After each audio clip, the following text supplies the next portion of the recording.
Madame Pécresse, est-ce que vous êtes pour rétablir l'ISF, voire le tripler, mais au moins le rétablir, et qu'il y ait une mesure de solidarité, l'impôt de solidarité sur la fortune? Et je rappelle que quand il existait, l'ISF, en 2013, il devait y en avoir 315 000, 312 000 de redevables à l'ISF. Et en 2017, il y en avait 360 000. Plus. Ça a toujours été un peu croissant. Il n'y a quasiment pas de départ à cause de l'ISF. Ouais. Parce qu'en France, ils se font du gras. Ils gagnent des sous, il n'y a pas de problème. Donc, ils préfèrent payer l'ISF. Et bien moi, je suis certain qu'ici, en France, il y a des riches qui sont prêts à payer l'ISF, qui sont prêts à le faire et à apporter leur contribution, parce qu'en période de guerre, en période de pandémie, on doit tous faire un effort. Madame Pécresse, voilà, est-ce que vous êtes d'accord pour établir l'ISF? Alors répondez-lui, sinon il va repartir. Alors moi, je ne suis pas pour augmenter les impôts. Voilà, je le dis. Plus riches, non, mais attendez. Monsieur Roussel, je vous ai écouté, vous avez été éloquent et vous avez très bien défendu cette France qui travaille. Et moi, je veux la défendre aussi, parce que travailler plus pour gagner plus, c'était effectivement le slogan de Nicolas Sarkozy. Mais dans mon programme aujourd'hui, c'est « Je veux le travail qui paye ». Et le cœur de mon projet, justement, c'est d'augmenter les salaires, tous les salaires, dès le mois de juin.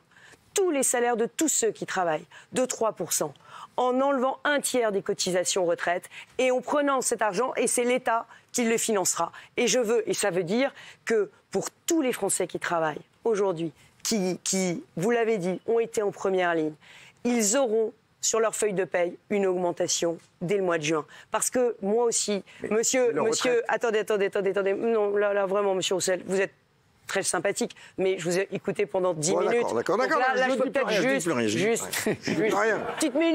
petite minute. Moi, je veux être la candidate de la feuille de paye. Alors, effectivement, quand on gagne 1 400 € net aujourd'hui, avec moi, on aura 500 € de salaire de plus sur un an.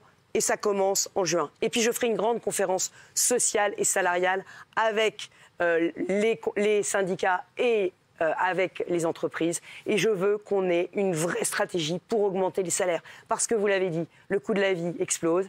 Et aujourd'hui, le pouvoir d'achat ne suit pas. Et donc on a besoin aujourd'hui que les Français vivent dignement de leur salaire et dignement de leur retraite. Parce que les retraités ont été aussi les grands oubliés du quinquennat d'Emmanuel Macron. Mais pourquoi les retraités ont été les grands oubliés? Parce qu'Emmanuel Macron n'a pas eu le courage de faire la réforme des retraites. On va en parler. Et quand on ne fait pas de réforme, eh bien, on n'a pas d'argent. Et quand on n'a pas d'argent, eh ben on ne peut pas indexer les retraites sur l'inflation. Donc avec moi, les retraites, elles sont indexées sur l'inflation. Et avec moi, on aura une vraie réforme des retraites et une vraie garantie pour que les retraités ne perdent pas en pouvoir d'achat. Mais sur les salaires, il n'y a pas seulement l'augmentation des salaires, il y a aussi la possibilité de payer mieux les fonctionnaires. Vous avez parlé des fonctionnaires. Les fonctionnaires, pour pouvoir les payer mieux, il faut de l'argent là encore. Donc moi, je ferai la réforme de l'État. Et j'aurai moins de fonctionnaires mieux payés. Combien ? Et puis, je veux qu'on puisse effectivement travailler plus pour gagner plus si on en a envie.